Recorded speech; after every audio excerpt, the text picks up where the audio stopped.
In his article, Pessimistic Aesthetics and the Revaluation of Guilty Pleasures, on the moral and metaphysical significance of escapism, written for the Journal of Aesthetics and Culture, Volume 16 in 2024, Professor of English and Philosophy Drew M. Dalton argues that, rather than indulging in dark and doomy themes, a pessimistic aesthetics would instead be a pleasant diversion from the realities of life. He proposes escapism, guilty pleasures, as a valid response to existence, instead of an aesthetic that attempts to replicate in some way the negative qualities of existence. One might expect an appropriately pessimistic aesthetic of this sort to yield a kind of poetic heaviness, one which accurately reflects the horrifying conditions of reality itself as it presents itself to us. This expectation fails to acknowledge, however, just how radically metaphysical pessimism unsettles the epistemological coupling established in classical Western metaphysics, for it is an expectation which grows from the Socratic assessment that the primary function of aesthetic experiences is to show us and/or guide us to the truth of being. Since contemporary pessimism calls for the decoupling of ethical goodness from metaphysical reality, and therefore aesthetics from epistemology, a truly pessimistic aesthetics would favour instead objects of artistic creation which might more effectively distract us and protect us from the otherwise overwhelming melancholic pallor of reality. In this regard, a truly pessimistic aesthetics would champion the creation of whatever mode of poesis might help its reader, hearer, watcher, etc. to escape the slings and arrows of our outrageous misfortune, if only for half an hour to an hour weekly. In this regard, a truly pessimistic aesthetics would not yield the kind of dark melancholia which Eugene Thacker, for one, sees exemplified in Heavy Metal, Tales of Cosmic Horror, the graphic cosmologies of Robert Flood, and the chiaroscuro of Caravaggio's paintings. To the contrary, I would argue that such dark arts are not truly pessimistic at all, but ultimately the consequent of a kind of disappointed or disenchanted ontological optimism. Against Thacker, then, I would argue that the product of a truly pessimistic aesthetics is more readily found, perhaps ironically, in aesthetic experiences which are light, airy, pleasant and frivolous, or purely entertaining and utterly escapist. To understand this position, we need to understand what he means by contemporary pessimism calls for a decoupling of ethical goodness from metaphysical reality. We can turn to a piece Professor Dalton wrote called Reality is Evil for the website Aeon, published in August 2025. In it, he writes about entropy as an inevitability of decay, in which reality is set against us, in that it is against our maintaining ourselves optimally. This he regards as a moral wrong, and proposes that, to live morally, one must live in resistance to reality itself. If being complicit in the destructive flow of the universe is evil, then goodness might be redefined as that which resists the nature and structure of reality, however futilely. Goodness could consist in any act that seeks, however briefly, to bend the entropic thrust of existence back upon itself, holding it at bay, even if only momentarily. We glimpse this resistance in acts of compassionate care for the suffering, and in efforts to minimise the harm we inflict on the world around us. It is in our efforts, not our successes, that we must look for moral goodness, in the same way that it is in our efforts to raise healthy and happy children that our success as parents must be judged, not our capacity to achieve those aims. Similarly, it can only be through our attempts to resist nature, to resist the entropic collapse of reality, that our standards of goodness might be set, not whether they are actually achievable. Ultimately, such ethical pursuits are doomed. In a universe ruled by the laws of thermodynamics, all efforts to preserve life or protect sentient beings from nature's destructive drift are destined to fail. This, however, should not prevent us from resisting. What then are we to do? The only ought we can tentatively derive from the vision of reality revealed by the thermodynamic revolution is this: it is our duty to strike back at the universe. For it is precisely in the possibility of retaliating against the moral horror of existence that new ethical imperatives and aesthetic insights might be forged.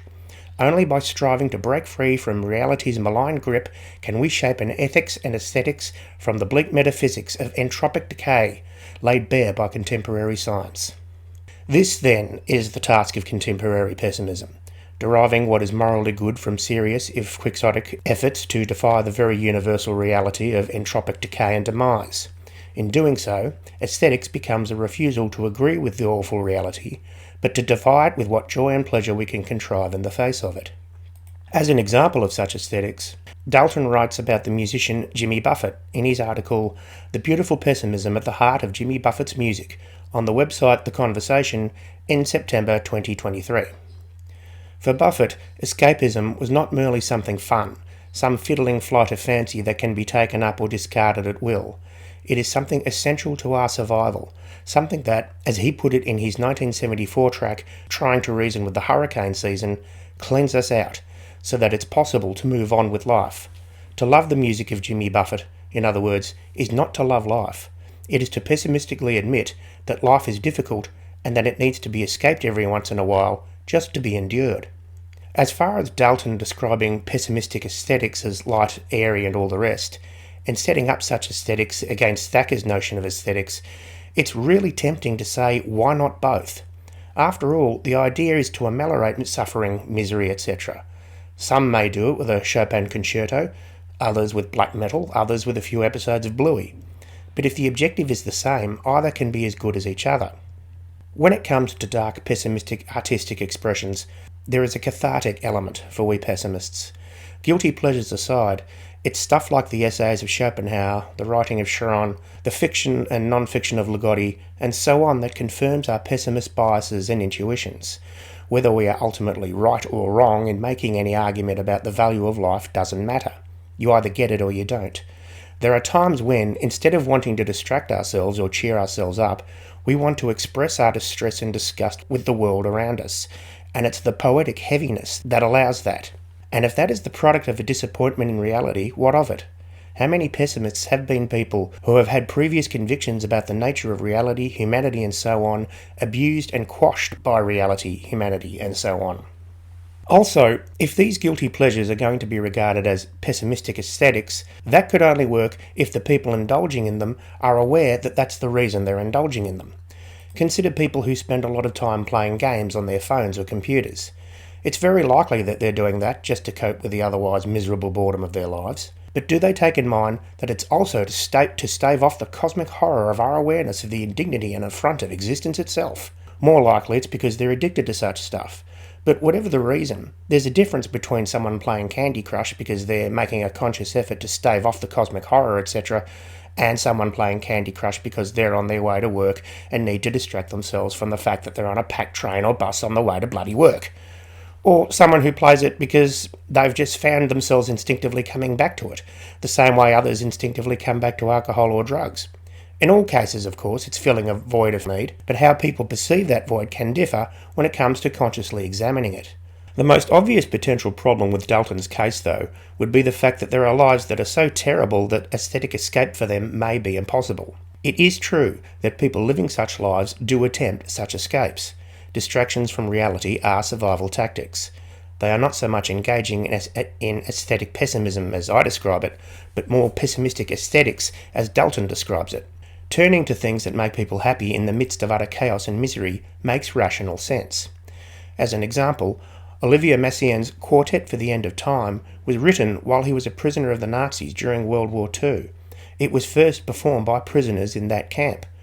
Who could deny the pure positive impact of the final movement, Praise to the Immortality of Jesus, with its slow melancholic pace, stripped down instrumentation, and yet with its constant striving, the famous last note striving beautifully for heaven, a heaven that doesn't exist, instead rising from the prison towards an indifferent sky, and yet still striving from a place of torment towards something that is torment's total opposite. Neither wallowing in personal misery, nor pretending that it doesn't exist. Instead, it is a serious attempt to nullify that misery, and in the brief moments it exists, it succeeds of its aims. But it must also be stressed, in the grimness of reality there are serious limits. For example, a news article about children in Gaza from The Independent, 16th of August 2025. It interviews one Reem Al-Rakeb, Program Director of SOS Children's Village for Displaced Children in Khan Younis in the southern Gaza Strip. Like many such places in Gaza, it's largely in ruins. Al-Rakeb describes one moment of respite for these tortured kids when a UNICEF delivery of milk and biscuits gets to them. You cannot imagine the happiness in the camp when they receive those biscuits. It isn't that delicious, but the children feel good to taste them after 3 months without any sweets. For the briefest moment in the guts of hell, happiness. But there's still in hell, as Al-Raqab makes plain. Hunger has taken away the childhood. They don't have the power to play. Many children have stopped playing altogether. I see lots of children are too tired, weak and emotionally suffering. The children no longer draw, no longer laugh, no longer sing even. They've lost the things that make them laugh. They are frustrated, and this makes us cry. Could Dalton's pessimist aesthetics be applied here? Perhaps it doesn't have to be. Not all proposed solutions to the sufferings of the world have to work all the time. It would be stupid to expect it. It would be smarter to accept the worst. That is, there are sufferings that cannot be alleviated or ameliorated, sufferings that go beyond any temporary relief. But that is not a reason to dismiss Dalton's claims. After all, in a world as bad as ours, any good faith offering of relief should be considered seriously. Finally, Dalton calls for pessimistic aesthetics, but I've suggested that pessimism itself, certainly metaphysical pessimism, is best expressed in aesthetics, that is, aesthetic pessimism. In that, the point of the aesthetic expression is not to alleviate, but to describe more emotionally and psychologically, thus more directly, to we humans who intuit first before we rationalise, or rather rationalise from our intuitions. Attempting to express pessimism through raw facts or involved philosophy can be difficult to accept and therefore easier to reject or argue against. But expressing pessimism emotionally, psychologically, can have a more profound emotional, psychological impact. More simply, it is a more direct expression of pessimism which, while possibly, but not always, lacking intellectual rigour, doesn't require it, and therefore doesn't oppose it in some either-or contest.